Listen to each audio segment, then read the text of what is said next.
flowing. Confucius said, big tits with no ass will fill your hands, but big ass with no tits will fill your heart.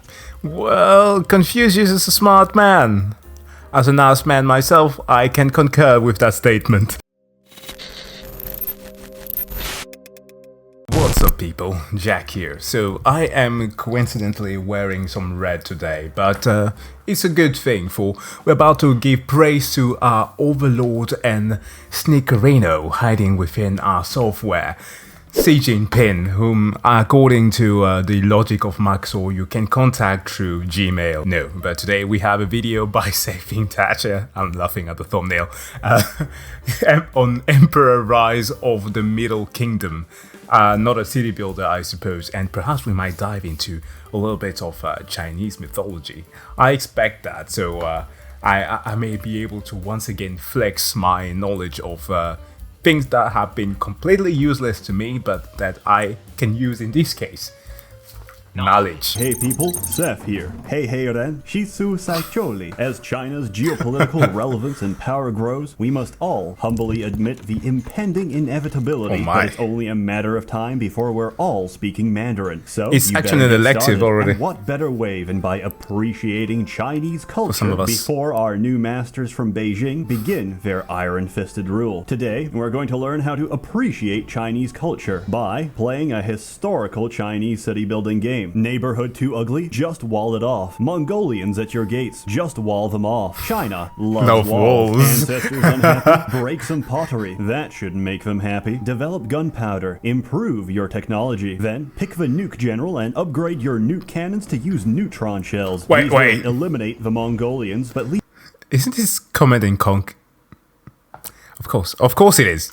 Leave your feng shui intact. Unemployment too high? Garnish their wages. New village doesn't want to trade? Send spies to sabotage their economy and shit in their rice bowls. Then export white rice to them at a premium. Establish bureaucracy. Fail to collect any form of tax revenue because you have nothing to write on. Send loggers to cut bamboo. Get mauled to death by pandas. Send in the police to distract them. Get mauled by tigers instead. Establish a nobility. Spend most of your GDP on providing rice noodles to the nobility. Lose half of your workforce because they forgot to drink water. Lose your dynasty. Lose your head. Rinse and repeat. Welcome to Emperor Rise of the Middle Kingdom. As one of Impression's game's final city building projects, Emperor is probably the most streamlined and straightforward. Oh, they finally fixed off the box clearly and efficiently, and you're no longer constrained by older mechanics in the series, such as living standards, ethics, and human rights. Here in ancient to middle-aged China, the only thing that matters is raw productivity and ensuring that your population has more variety in their food than just millet and silkworms. China is a hardcore place, and it has a very hardcore history, which you can experience across a series of increasingly difficult campaigns. Manage your peasants, cultivate feng shui, and export cheap electronics to the rest of the world, and you'll see your city flourish. It's such a weird thing to have feng shui as an actual mechanic within a game. Like, do you have to actually take into account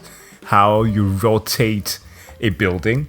Like, I've been to I had a couple of Chinese friends in university, but one among them had his was it his dad or his mom's, I don't know, either of the two had a restaurant, and like there were specific ways in which some of the furniture were turned.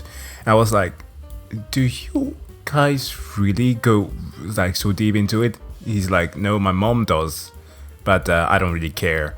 But it was kind of a strange thing to actually experience that, because I always thought that was just something that people had kind of moved away from. But anyways, manage everything and you'll see your city fall apart. As Confucius once said, if an NVIDIA factory is currently not on fire, it will be on fire. Observe his wisdom and build appropriate health and safety measures. Horizon. Emperor is a game of balance, but mainly balancing your finances. If you fail to establish adequate civilization and turn a profit within the first 2 years of game time, consider your government position terminated. In many ways, ancient China had the right idea about administration. They do a good job, they get to keep their job. They do a bad job, they lose their head. Emperor is also a game of planning. You need to plan out your city's layout to satisfy everyone's needs. The nobles want to be far away from the commoners. The commoners so they want can to grow be far fat away and from all old. the workshops, factories, and rice fields. The rice farmers are content no matter what, even if half of their children keep getting systematically eaten by tigers. This is an unfortunate loss, but rice picking is no profession for slow children. You might ask, what is the purpose of these obese, lecherous bottom feeders we call nobles? I'll tell you, military. China is not a peaceful place, and there's many people who don't understand the fine art of diplomacy, and the only real way of communicating to these people that there's a better alternative to violence is through ultra-violence. Even more violence. Invade them and then demand everything they have. When they give you everything they have, demand everything they don't. When they can't meet this reasonable request, extinguish them, then erase them out of every map, book, or not the walls. literature. And that is how you peacefully resolve conflict in I was expecting somebody, like one of the NPCs, to start crying out, "Oh, my cabbages!"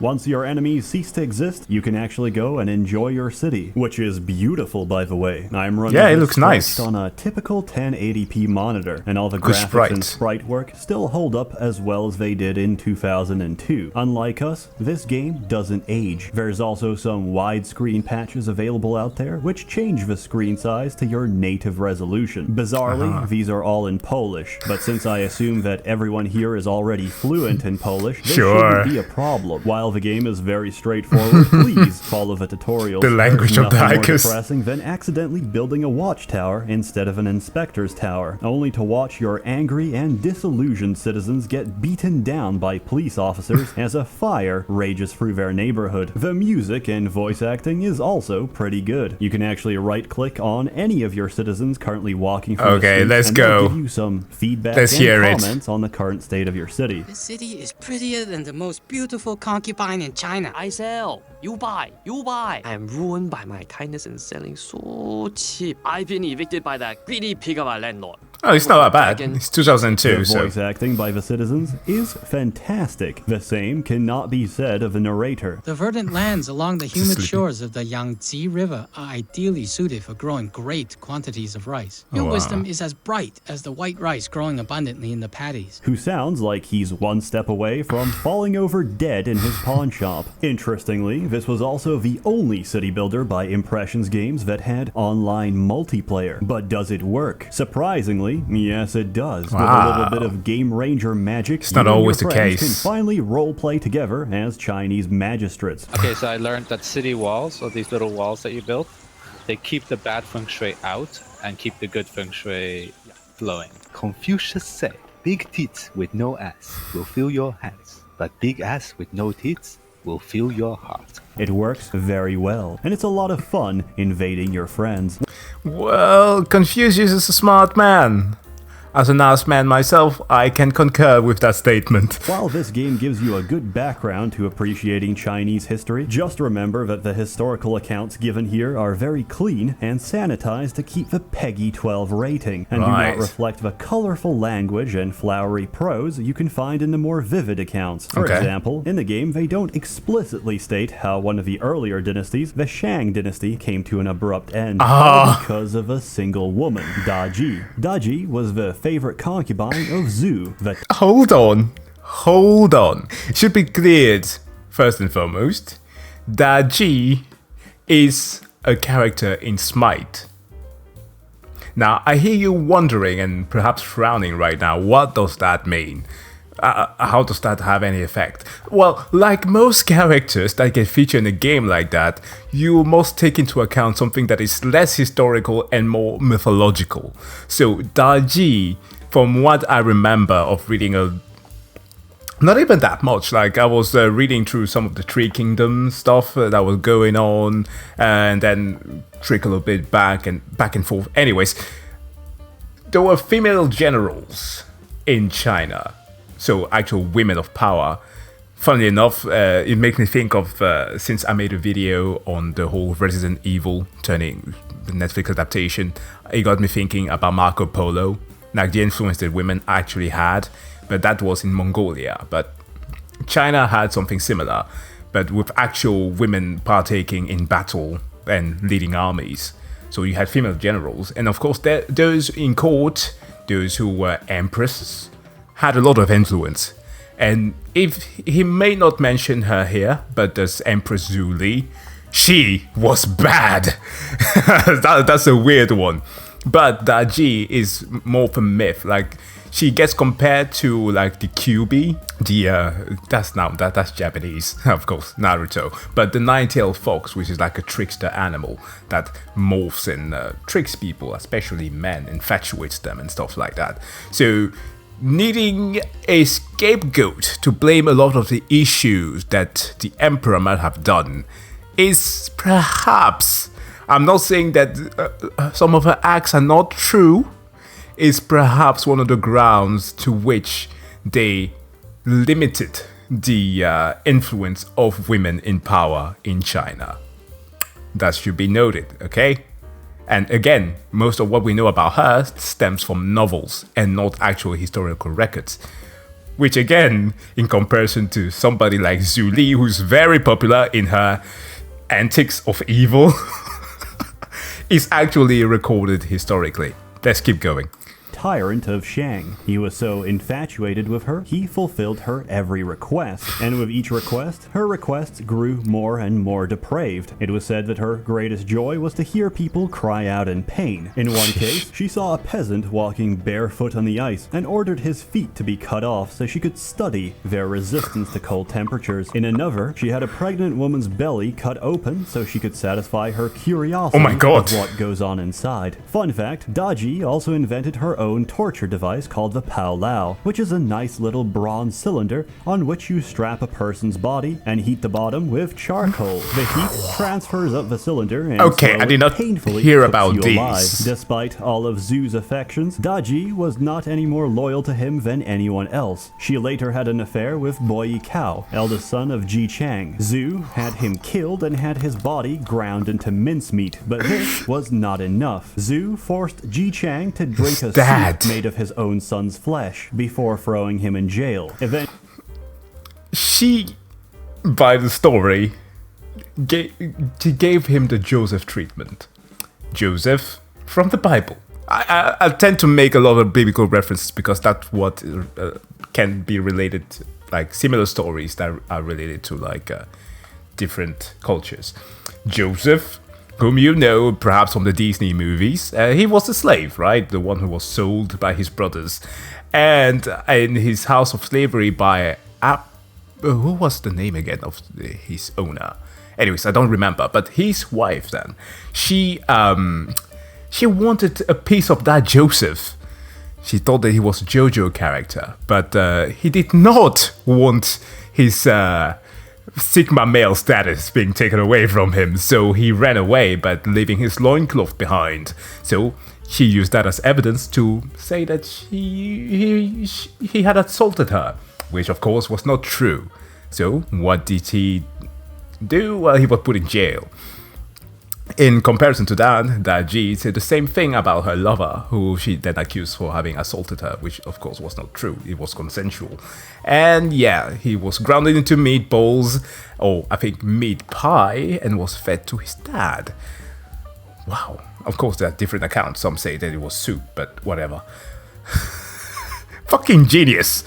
Evil, evil indeed. Eventually, the people had enough. An uprising broke out, led by Ji Chang's youngest son, seeking revenge for Zhu's atrocities. Even the better equipped and formerly invincible army of the Shang turned on their own tyrant. Seeing his death fast approaching, Zhu committed suicide instead by setting himself on fire. Daji's head rolled on the chopping block shortly after, as their murderous dynasty crumbled to the ground. And that's why Daji gets my vote as 29 2019's Waifu of the Year. Oh, And wow. her, Rise of the Middle Kingdom is a fantastic city builder, which takes place in a part of the world that sadly we don't see depicted very often in Western video games. The closest thing to Emperor in the market today would probably be Jade Empire. But as I later learned, historians hold serious doubts as to whether or not the Chinese were capable of transforming into frog demons and dragon punching their enemies to death. Emperor still holds up great today, with some of the cleanest and most refined mechanics in the series. It's fun, it's relaxing, and it's usually on sale for very cheap. It can also be downloaded for even cheaper. I give it 12 bolts of silk out of 8 stacks of carved jade, which, if we convert back to imperial units, comes to a comfortable high score of 96 degrees Fahrenheit. Highly recommended. Go play it. Anyway, Chinese dominance is inevitable, and sooner or later, we will all be living under the Chinese firewall. After a hard day's work at the Nvidia factory, there's no better way to relax than by torrenting some anime. And just like that, your social credit score has Okay, hold on. RTX 2080 Ti prices increase after factory explode. But I want to see his list of downloads here. Oh my god. I like the shift going from Beyblade Burst to Boku no Pico. Bruh. Dude! Strike Witches the movie. Lolly Killer. Social credit score has plummeted 5 points. The People's Party frowns upon your poor taste in anime. You are no longer eligible for a mortgage. You must now settle for a smaller fishing shack. Your wife leaves you for a man with higher social credit from the Intel factory. You are devastated. How could I have prevented this, you think? I'll tell you how. Oh, VPN ad. VPN. Of Not course just it any is. VPN. ExpressVPN, because they're very good, and also because they're sponsoring this video. However, free will is not an illusion, and even though we are subject to the appetites of our brain chemistry, we are still accountable for our conscious actions. As security such, I can for only sure. influence you. Use my link, and apparently you can get 3 months of VPN for free. You can also get your money back if you refund it in 30 days. I meant to give an honest account of ExpressVPN, so here it is. It's pretty fast. I mainly use it to upset the Japanese by pretending to be Korean online. I also use it to play region-locked Korean MMOs so that I can finally escape the hordes of Brazilians in other multiplayer games. All in all, a very pleasant experience. So now, you can safely torrent your anime in peace, and your family will never have to know. As always, more content to come, so stay tuned. A warm thanks to the many members of the Merchants Guild generously funding and bankrolling these videos. This one, however, is free. You're all truly wonderful. Have a good one. You all know it's better to give than to receive, especially to me. I mean, to your government. I do highly recommend, for those of you who care, since he made the Jade Empire reference, to go and check out a movie on Netflix if you still have a subscription or care to ever get one, or just torrent it, download your anime with your VPN. Well, I called it anime because it basically feels like an anime, but it's a movie called League of Gods. China has the ability of doing what we in the West are unable to do. Make an adaptation of these tales that actually feels, while very cringe, actually acceptable. So League of Gods is one that you actually can see one of the characters like Daji featured in there. And it's a horrible movie, but it's so much fun. It's like bad ones that feels good, but it's all about Chinese mythology. So if you care about knowing how it is that they could actually do straight up metamorphosis, you could see that there. Now, that said though, I want to bring up a little example of a absolutely like girl boss kind of person in Chinese history, and that is Empress Zhu Li. Alright, so this is Queen Zhu Li, or just Queen Zhu, and the article here says that she was ruthless and cruel. So what did she do? Okay, Liu Zi, the empress of Emperor Liu Bang, who started the Han Dynasty, is the first queen and queen mother to be recorded in Chinese history. Now, first, and trust me, She definitely paved the path. Liu married Liu when he was still a low-ranking officer, as Liu's father saw great potential in him. Liu was a virtuous wife at the time, taking care of the parents and children, while Liu was busy hanging out with friends. Even after Liu escaped and avoided punishment for his misconduct at work, Liu kept supporting the family alone and sending food and clothes to Liu. Now, we go a bit further here, skipping some of the weird stuff. Her sacrifice and support did not seem to bring appropriate reward. Only the second year after Liu founded the Han Dynasty did he plan to replace Liu's son and Madame Qi's son to the crown prince. So she was married, of course. Emperors have multiple concubines, and she did not feel right that the sacrifices that she made were not being acknowledged, and of course wanted her sons to be next in success. To help her husband, what did she do? Well, to help Liu Bang centralize power in his reign, she framed famous military Han Xi with treason when Liu was fighting at the front. She deceived exiled militarist Peng Hui, I think that's right. I'm sorry if I'm mispronouncing any of these.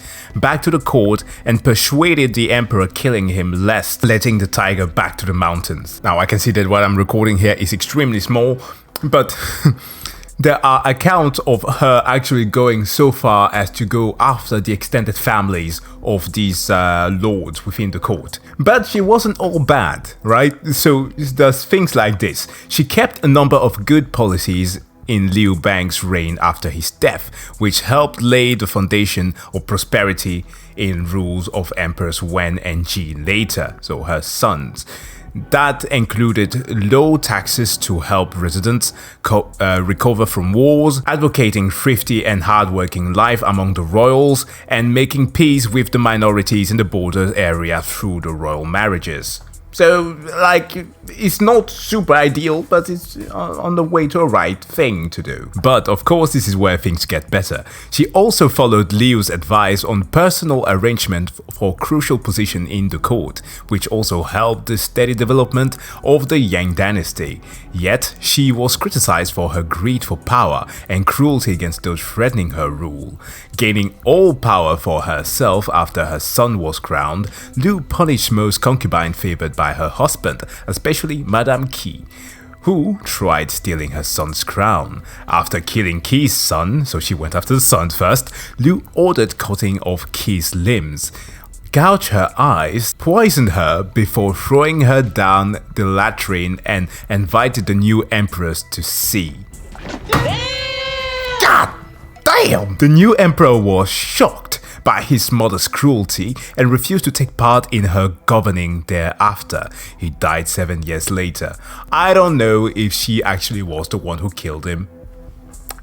Maybe. She was weird. But again, a good comparison between somewhat of a, not necessarily fictional, because she did exist, but the things that are told about her are from novels. Novels tends to be exaggerated for some obvious reasons, and the difference between that and more precise historical account. That said though, thanks for Seth for bringing out a good review as always, and I apologize for rambling a bit too much in this one, but hopefully you learned something. That said though, if you liked the video, give the video a like. If you didn't, give it a dislike. I like unfair criticism. That said, wish you all to have a wonderful day. See you guys in the next one.